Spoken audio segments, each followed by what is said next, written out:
আমি প্রথমে রিকোয়েস্ট করবো দাদাকে কিছু বলার জন্য, প্লিজ।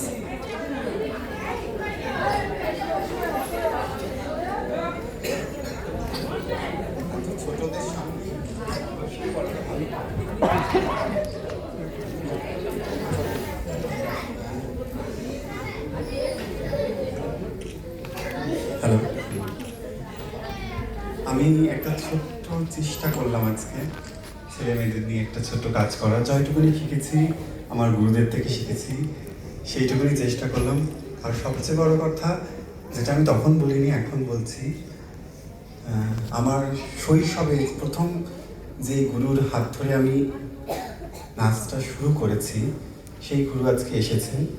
আমি এটা আমার কাছে অনেক বড় পাওয়া। হয়তো পুরুষোত্তনন্দী হতো না, মানে যতটুকুনি পারি, খুব কম পারি আমি, কিন্তু যতটুকু পারি হতো না ওনার জন্য। উনি খুব বকা দিয়ে পিটিয়ে আমাকে তৈরি করেছে। আমার মাকে আমার সময় বলা হতো, ওনার কাছে পাঠাচ্ছ, তোমার ছেলেকে তো এত মারছে, তুমি কিছু বলছো না, কিন্তু তবু আমরা যেতাম। উনি আমাকে সেভাবেই ভালোবেসেছেন, শিখিয়েছেন, এবং আজকে আমি হয়তো তার জন্য এসেছি। তার পরবর্তী সময়ে আমি রবীন্দ্রভারতী ইউনিভার্সিটিতে গিয়ে যেই গুরুজিকে পাই, তার জন্য হয় না প্রতিমা তৈরি হয়ে গেছিল, কিন্তু রং করাটা বাকি ছিল, তার চক্ষুদান বাকি ছিল। কিভাবে দাঁড়ালে, কিভাবে তাকালে, কিভাবে ফটো তুললে, কিভাবে মঞ্চে উপস্থিত হতে হয় একজন শিল্পীকে, সেটা আমাকে শিখিয়েছে আমার পরবর্তী গুরু অভয় পাল। এবং আমি তার কাছে কৃতজ্ঞ। আমি যা করেছি, সাজিয়েছি, অনেক ভেবেছি যে স্যার আসবে, স্যার এটা আমার কাছে খুব আনন্দের। স্যার আসবেন, স্যারকে দাঁড়িয়ে কতটা ভালো লাগাতে পেরেছি স্যারকে, কাকিমাও এসছে স্যারের সাথে, এটা। আর আমার প্রথম জীবনের গুরু যিনি, মানে আমার প্রথম যার হাত ধরে হাতে করি, গুরুশ্রী স্বপন মিত্র।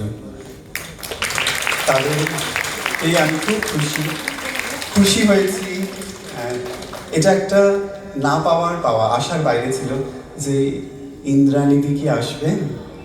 মানে ওনাকে তো অনেকবার বলা হয়েছে, উনি ব্যস্ত থাকে যদিও।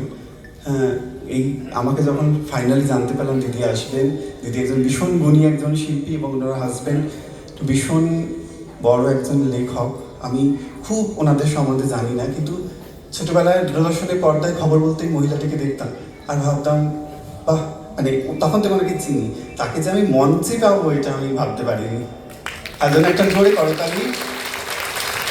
এবং যার হাত ধরে যিনি এসছেন,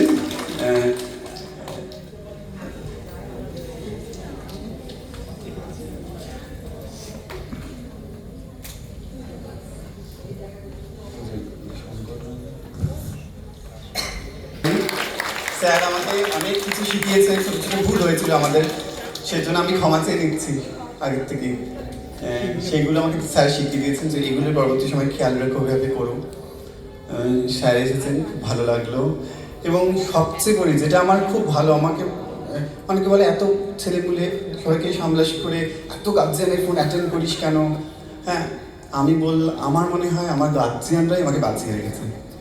হ্যাঁ, একটু ডিস্টার্ব করে, দরকার থেকে অনেক বেশি কথা বলে, অনেক গার্জিয়ান আছে, আর তুমি ভালোবাসে, ভীষণ ভালোবাসে আমাকে। এবং যা বলি, আমার এটা লাগবে, ওটা অমুক টাইমে আসতে হবে, একটু আগে পরে হয়, কিন্তু তবুও তারা আমাকে বাঁচিয়ে রেখেছে। আর বাঁচিয়ে রেখেছে ছেলেপুলেগুলো, এই যে এতগুলো ছেলে মেয়ে, এরা। আমি এইটা নিয়েই থাকি, আমার এটাই পেশা, এটাই ভালোবাসা, কিছু এখান থেকেই পাওয়া। এই জন্য সমস্ত নাটগ্রামী ফ্যামিলির জন্য সবাই যদি একটু করতালি করে খুব ভালো লাগে।